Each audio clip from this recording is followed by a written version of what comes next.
రాష్ట్ర ప్రభుత్వము స్పందించింది. మేము ఎవరిని తప్పుపట్టట్లేదు, ఇక్కడ వ్యక్తులకి మేము ఎగనెస్ట్ కాదు. అల్లు అర్జున్ ఇది ఇండివిజువల్, ఆయనకి నాకు ఎలాంటి సంబంధం లేదు, ఆ కుటుంబానికి సంబంధం లేదు.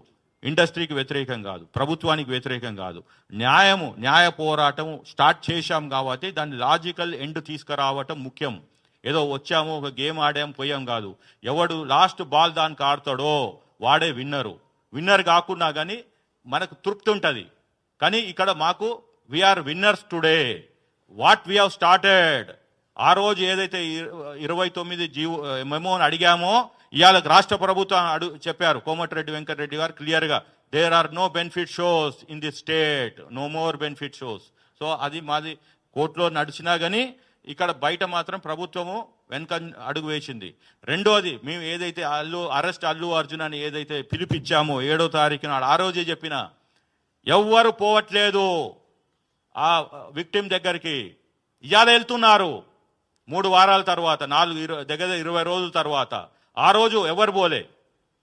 కాబట్టి అల్లు అర్జున్ దాన్ని అడ్వాంటేజ్గా తీసుకొని 25 లక్షలు ప్రకటించాడు. అక్కడ రోజు పోయి 1,25,000 అబ్బాయికి కడుతున్నాడు. కాబట్టి ఆ విక్టిము హీ డేడ్ to said that I'm going to withdraw the complaint. అది మాకు ముందస్తు తెలిసే మళ్ళీ సీనియర్ జర్నలిస్ట్ అయిన సతీష్ కమ్మాల్ మీలో ఒకడైన పర్సను మళ్ళీ నా దగ్గరికి వస్తే ఇంప్లీడ్ పిటిషన్ వేశాము. అది చాలా కష్టము ఇంప్లీడ్ పిటిషన్, ఇప్పటికి చాలా మందికి అర్థం కావట్లేదు. కానీ మేము ఇంటర్నేషనల్ జూరిస్ప్రుడెన్స్ సైటేషన్స్ చేస్తూ ఇలా విక్టిమ్ దగ్గరికి పోయి డబ్బులు ఇస్తానని వీడియోలు పెట్టాడు.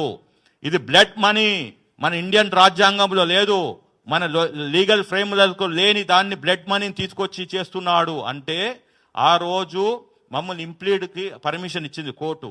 కానీ మేము ఎక్స్పెక్ట్ చేయలే. మేము అనుకున్నది ఏది క్వాష్ పిటిషన్ వాళ్ళు 11వ తారీఖు వేశారు.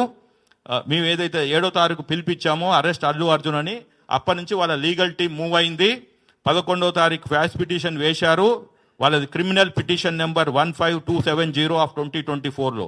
మేము 12వ తారీఖు నాడు ఇంప్లీట్ పిటిషన్ వేశాము. 13 నాడు రావాల్సి ఉండే ఏది బెంచ్ మీదకి రాలేదు. సో కానీ లంచ్ మోషన్ మూవ్ చేశారు. ఇంకా మిగిలినంతా మీకు తెలుసు మీడియా మిత్రులకి ఏం జరిగింది అనేది. So he is right now interim బెయిల్లో ఉన్నాడు. కానీ రాగానే మళ్ళీ మీడియాని అడ్రస్ చేస్తూ బెయిల్ కండిషన్స్ వయోలేట్ చేస్తే మళ్ళీ మేము 14వ తారీఖు నాడు మీడియా సమక్షంగా చెప్పాను, అతను బెయిల్ టర్మ్స్ వయోలేట్ చేశాడు. ఈ స్టేట్ గవర్నమెంట్ ఇమ్మీడియట్గా బెయిల్ క్యాన్సిలేషన్కి వెళ్ళాలి అని. సరే వాళ్ళకి ఇన్వెస్టిగేషన్ చేస్తున్నారు కాబట్టి సరే మనం ఒక 2-3 రోజులు ఓపిక పడదాం అనుకున్నారు, ఏంటో తెలియదు.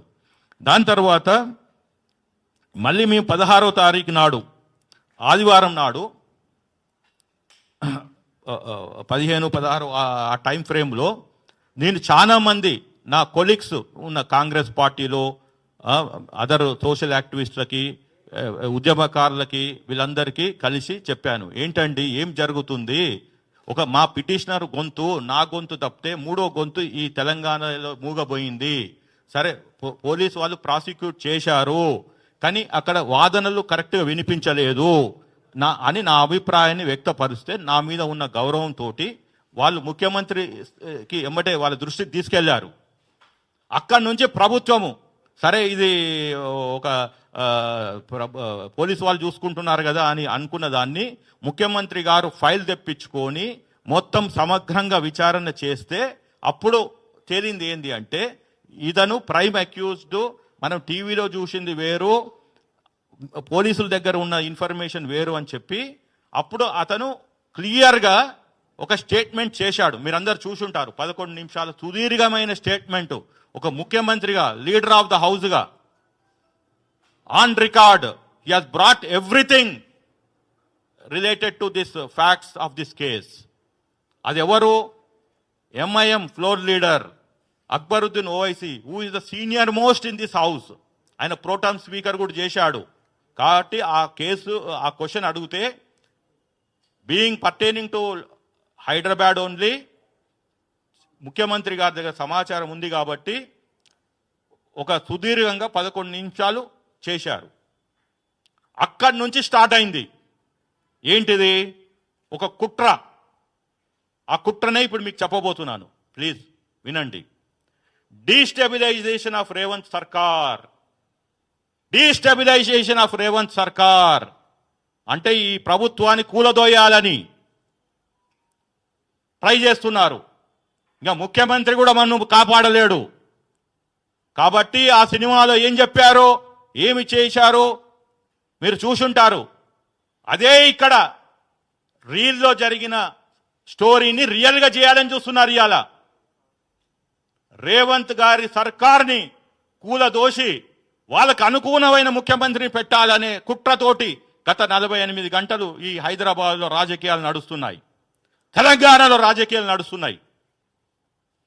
ఎవరైతే తెలంగాణ బ్రాండ్ అంబాసిడర్ అనుకుంటున్నారో, ఉద్యమం చేసినామంటున్నారో, ఇవాళ వాళ్ళు ఎక్కడున్నారు? కల్వకుంట్ల కవిత ఎక్కడుంది? 20 రోజులైంది. తెలంగాణ తల్లి రూపాన్ని మార్చారని నువ్వు మరో ఉద్యమం చేస్తారంటున్నావు. కల్వకుంట్ల కవిత గారు, ఇవాళ రేవతి గారు మహిళ, ఒక సామాజిక వర్గము, ఆర్యవైశ్య, నెలకి 15-20 వేలు వచ్చే కుటుంబం, ఆమెను పరామర్శించడానికి పోలేదు. ఇవాళ బతుకమ్మ తెలంగాణ తల్లి చేతుల్లో నెత్తిమిన్నో కాదు, బతుకు అమ్మా అని మీరు కిడ్స్ ముందర బతుకమ్మ ఆడాలి. బతుకమ్మ అక్కడ ఆడితే తెలంగాణ తల్లి దీవెనలతోటి ఆ బాలుడు బయటకు వస్తాడు. అది స్టోరీ. 11 మంది 12 మంది ఒక కుటుంబంలో కోల్పోతే వచ్చే వాళ్ళు బతుకుతారు అని చెప్పి పెట్టిన పేరే బతుకు అమ్మా. వీళ్ళకి మిడిమిడి జ్ఞానంతో ఈ కల్వకుంట్ల కవిత బతుకమ్మని ఒక ఫ్యాషన్గా తయారు చేసి పెట్టి 10 కోట్లు 10 సంవత్సరాలు అంటే 10 × 10 100 కోట్లు ఒక స్కామ్ చేసిండ్రు. ఎయిర్పోర్ట్లో, రైల్వే స్టేషన్లో, హైదరాబాద్లో మొత్తం న్యాచురల్ ఫ్లవర్స్ కాకుండా ప్లాస్టిక్ ఫ్లవర్స్ పెట్టి ఈ బతుకమ్మని పండుగని ఒక అపహాస్యం చేశారు. ఇవాళ ఆడవలసింది కిమ్స్ ముందల ఆ బాబుని రక్షించాలని. ఇది story. This is the real thing. బతుకు అమ్మా, ఆ బాలుని బతికించాలని. కానీ వీళ్ళకి మనకి ఆ బాలుడి చావు బతుకులు వద్దో, ఆ మహిళ గురించి వద్దో, రాజకీయాలు కావాలి. What non sense is this?